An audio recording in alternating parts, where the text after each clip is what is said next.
আল্লাহকে সন্তুষ্ট রাখা। বর্তমান সময়ে সবচেয়ে পাপ হয় আমাদের চোখের দ্বারা। চোখের দ্বারা সবচেয়ে বেশি পাপ হয়, বিশেষ করে মোবাইলের মাধ্যমে। যারা কুদৃষ্টি করবে, ভিন নারী দেখবে, মোবাইলে খারাপ জিনিস দেখবে, কিয়ামতের ময়দানে তাদের চোখের মধ্যে সীসা গলাইয়া ডালা হবে।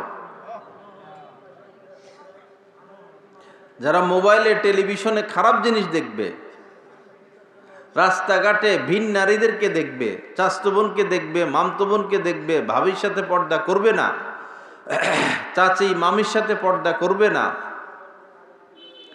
এই দুই চোখে কিয়ামতের দিন সীসা গলাইয়া ঢালা হবে। এত বড় কঠিন শাস্তি সহ্য করার ক্ষমতা আমাদের কোনো মানুষের নাই। আলহামদুলিল্লাহ।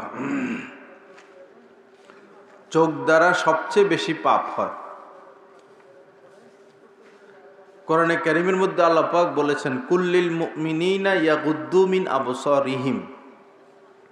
হে নবী, আপনি মুমিনদেরকে বলুন তারা যেন তাদের দৃষ্টিকে নিচে রাখে, ভিন নারীর দিকে না তাকায়, পর নারীর দিকে না তাকায়, এবং তারা যেন তাদের লজ্জাস্থানের হেফাজত করে।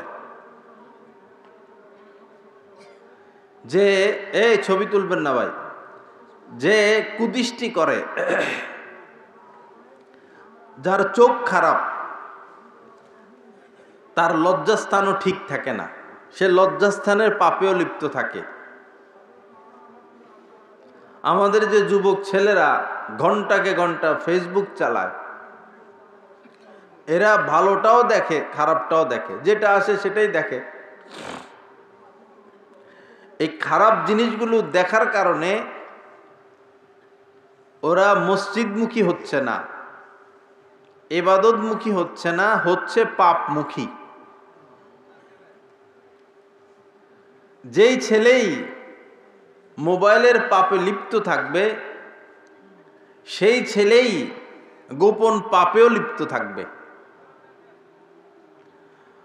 বর্তমানে হাজার হাজার যুবক, লক্ষ লক্ষ যুবক কাপুরুষ বিবাহ করতে অযোগ্য, নজর খারাপ করার কারণে। এজন্য আমার যুবক ভাইরা, আল্লাহর রস্তে মোবাইলের নষ্টামি থেকে নিজেকে বাঁচাও।